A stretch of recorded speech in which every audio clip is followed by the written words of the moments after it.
haft en 20 stykker, tror jeg. Og så har jeg nogle ekstra, kan man så sige, ikke?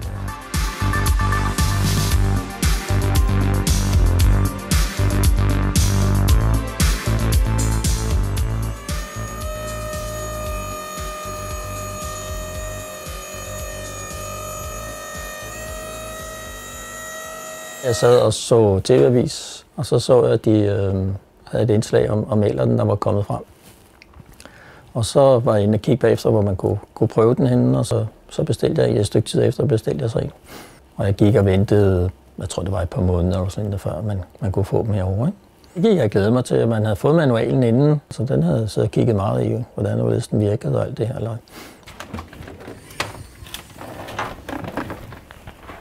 Opfinderen Sten V. Jensen havde kigget på, at folk kørte omkring 20 km til og fra arbejde, og der typisk kun var en i hver bil. Og så tænkte han, at sådan et elektrisk køretøj, det må man kunne bygge til at udfylde det der, så vi ikke alle sammen skal ligge og køre rundt i benzinbiler.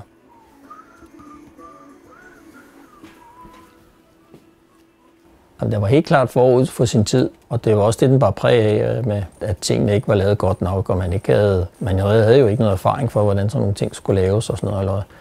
Og det gjorde så, at man fik alle de problemer, og det også gik konkurs et par gange, før man fik lavet en ordentlig model, der egentlig virkede. Altså, jeg har en små 10 eller der jeg sådan servicerer, kan man sige.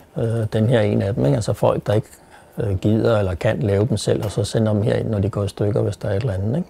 Der er en importør og forhandler over på Fyn, og så er der mig. Jamen, jeg har oplevet flere gange, hvor man siger, jamen, for eksempel konen kommer i ellerten og siger, jamen, jeg har en ellert. Nå, jamen, jeg har også set ude på Amager et eller andet sted, der holder en masse ellert. Jamen, det er der, jeg bor. Så man er jo kendt på den måde. Hej. Tak.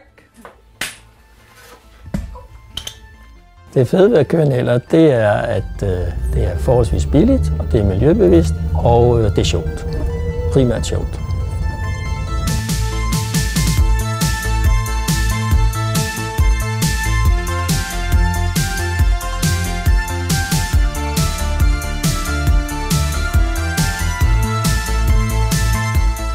Nogle synes, det er et sjovt lille køretøj og peger fingre, og andre synes, det er forfærdeligt noget, og det skal de aldrig nogensinde ned i. Og nogle gange så tager man diskussioner op og prøver at forklare folk, hvordan konceptet er i den. Og sådan. Der er også mange, der synes, ja, der kan kun sidde en i, og det er jo alt, men det er det, den er bygget til.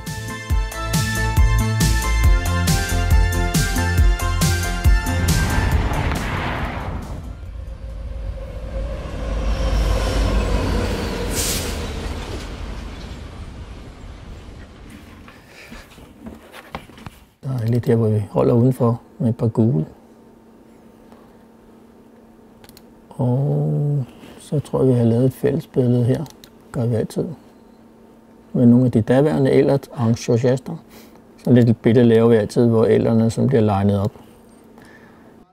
Jamen, vi mødes en gang om året, og så bruger vi de der 3-4 dage på at snakke ellerter. Så er vi gule og grønne i hovedet. Og så kører vi nogle ture, hvor folk kommer og kigger og siger nej, og i og å, og alt sådan noget. Halløj. Der er ikke noget, der kan komme i vejen.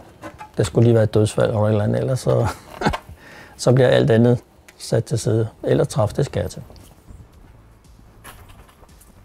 Hvis man i dag flytter herfra og måske flytter ud på landet, hvor man slet ikke har brug for den, jamen, så kunne det godt forestille mig, at man kun måske havde en.